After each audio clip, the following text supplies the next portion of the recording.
Hello everybody! If you want to read all the story's content in full, please go to www.steveuk.blog. Thank you.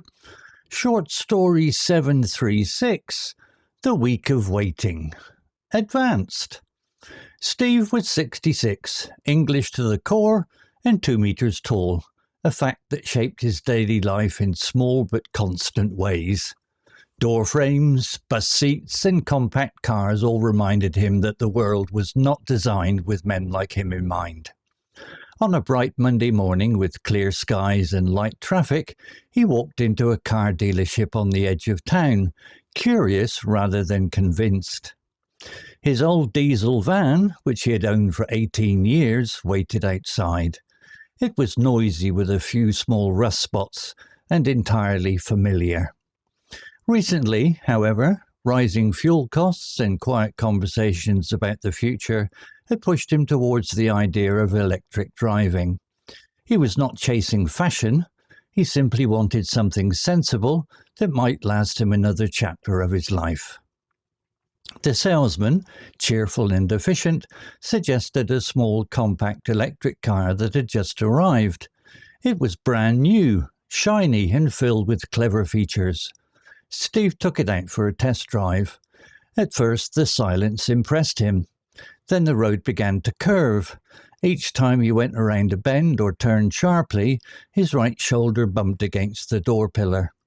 He adjusted his seat, then his posture, but nothing changed. By the end of the drive his excitement had faded into discomfort and doubt. He thanked the salesman politely, said he would think about it for a couple of days, and drove his van home. Over the next 48 hours he thought carefully and without rush. The car was attractive and efficient, but it was simply too compact. The price also troubled him. Paying so much for a new car that would lose value the moment it left the forecourt felt wrong to him. When the dealership rang 2 days later, Steve explained his decision honestly. He added that he had liked the idea of electric driving, but needed more space. Almost as an afterthought, he asked if they had anything electric that was bigger. The answer surprised him. They did. That afternoon he returned to the showroom. This time the salesman showed him a larger electric car in a flecked green-grey colour. It was understated, practical, and quietly appealing. Steve settled into the seat and felt immediately comfortable. On the test drive his shoulders stayed clear of the pillar. The steering felt responsive, and the drive felt smooth and natural.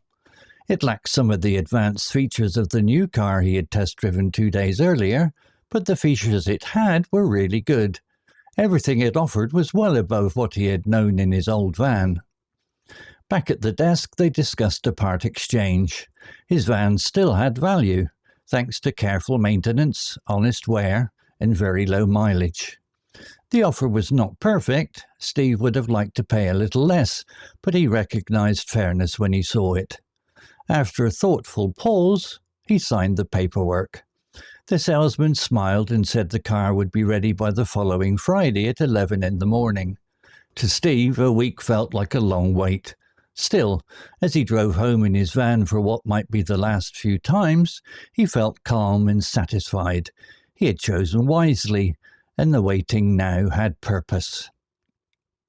Vocabulary notes. Forecourt. Meaning: the open area in front of a business, especially a car dealership where vehicles are displayed. Example: paying so much for a new car that would lose value the moment it left the forecourt felt wrong to him. Usage note. In British English, forecourt is commonly used when talking about petrol stations and car dealers. Similar words. Display area, lot, US. Showroom exterior, yard. Depreciation, meaning the reduction in value of an asset over time, especially something like a car. Example: the price also troubled him. Paying so much for a new car that would lose value the moment it left the forecourt felt wrong to him. Usage note.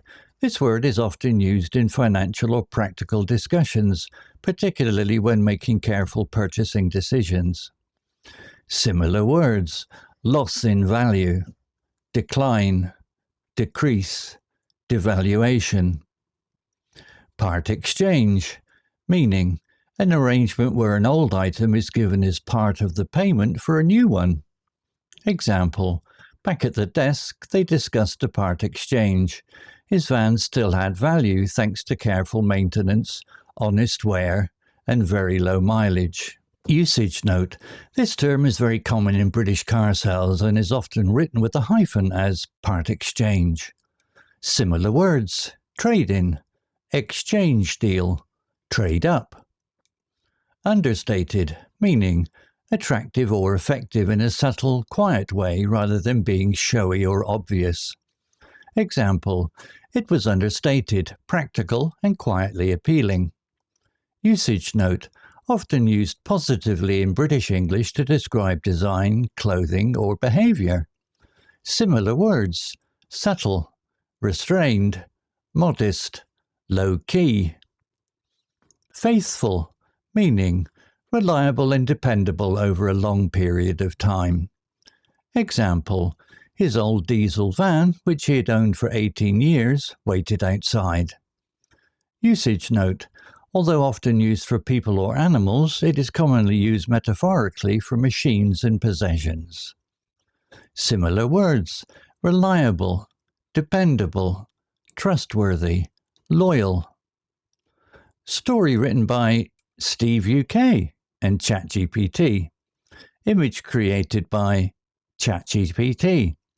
To read all the story's content in full, please go to www.steveuk.blog. Thank you. CC Music, Drifting at 432 Hz, Unicorn Heads.